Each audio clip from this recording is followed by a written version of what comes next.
we don't hold on to things because they're good for us. We hold on because they've become familiar.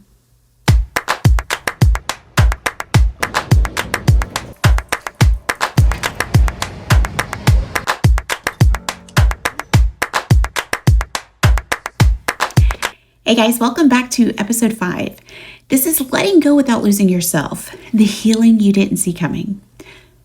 So letting go doesn't mean losing yourself, but sometimes it may feel that way, right? In this final episode, we bring together everything we've walked through: grief, feeling unseen, healing without closure, and talk about how to release what hurt you without losing who you are. If you've been holding on because you're afraid of letting go, means this is for you. So, what if letting go isn't about forgetting? What if it's not about pretending it didn't matter or acting like it didn't change you? What if, give me a second, letting go is actually about learning how to move forward without losing yourself in the process? Because if we're honest, and if you're honest, and if I'm honest, maybe that's what we've been afraid of. That if you let go, you'll lose a part of you that cared. That if you stop holding on, it somehow means it didn't matter. But it did matter, right? You know, this is Right Over Coffee, guys, where we sit in real things, the hard things, and the healing things. So let's dig in.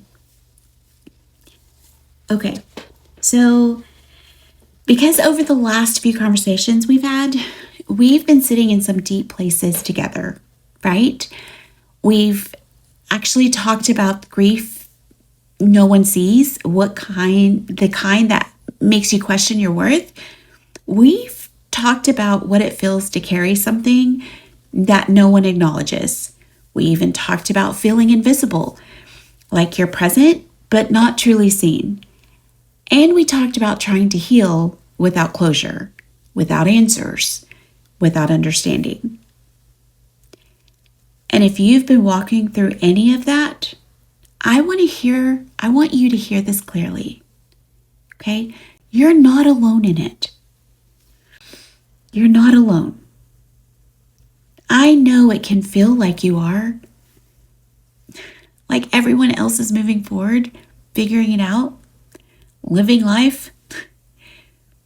Trust me, I know, friends, and you're still carrying something heavy, still processing, still trying to make sense of it, still wondering, how do I let this go without losing myself? I've been in it for almost 2 years now, working on 3. So what have you been holding on to because you're afraid of who you'll be without?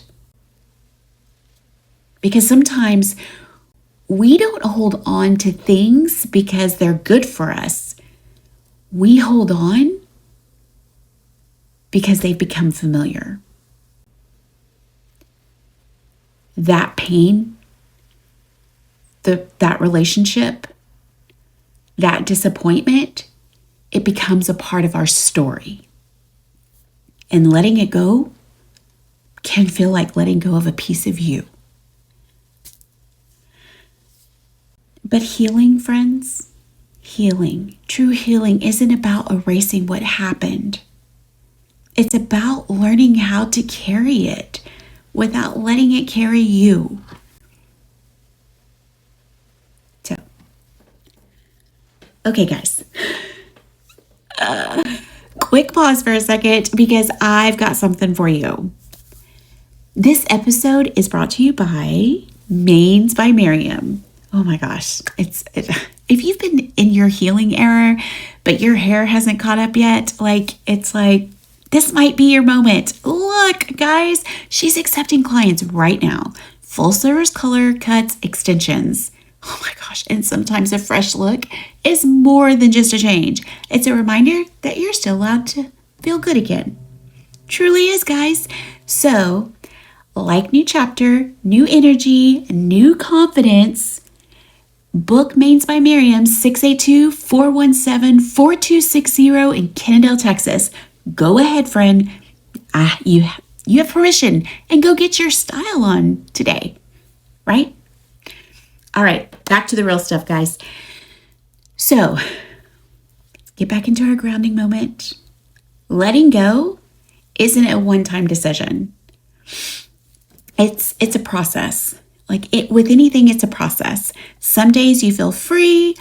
Other days, it all comes rushing back. And it triggers something somebody said may have triggered you. And it just rushes back. And you wonder if you've made any progress at all. So what I want you to do is get your journal out, right? And I want you to write this question down. So let's just do this. Have you ever had a moment where you thought you were okay, and then something small brought everything back? A song, a memory, a place, a conversation, and suddenly you're right back in it. That doesn't mean that you're not healing, friends. It doesn't mean that at all. It just means you're human. You're human, right? In Philippians 1:6, let me pull it up real quick. He who began a good work in you will bring it to completion. Healing is a process, not a moment. Letting go doesn't mean you stop caring. It actually means you stop trying to control what you were never meant to carry. Come on. It means you stop trying to control what you're never meant to carry. Whew. What are you still trying to hold on together that God may be asking you to release? That's not weakness. That's trust. Sometimes we need to get out of God's way. Matthew 11:28 says, "Come to me, all who labor and are heavy laden. I will give you rest." You don't have to carry all this alone, friend. You really don't. You are still you, even when you feel lost. Even when you feel lost, you are still worthy. Even without the outcome you wanted, you are still worthy. You are still whole. Even when you feel like pieces are missing. What would it look like, friend, to let go? To let go without losing yourself. Not rushing it, right? Not rushing it, not forcing it, but gently choosing yourself again. Over these last few conversations that we've had, friends, we have talked about grief, about being seen, about healing without closure. And now, this very moment, letting go. Not because you didn't matter, but because you do. So my final truth to you is you're not alone. You're not behind, and you're not lost. This has been Right Over Coffee, and this is Unspoken Goodbyes, right? If any part of this series spoke to you, I want you to know you don't have to walk through this alone. You can reach out anytime at elizabethkgreen.com. Whether it's a question, a conversation, or just needing someone to sit in it with you, I'm here anytime. And you're not alone. Also, you can grab your book, Unspoken Goodbyes, and you can read it, or you can give it as a friend gift to somebody else who may be needing it and you haven't personally walked through it either. You can grab this book and you can hand it to somebody that's possibly in need. I would love to walk alongside you. Again, you can reach out anytime to have a conversation, to talk to me. I offer coaching, personal coaching, and grief coaching. You guys can reach me at elizabethkgreen.com.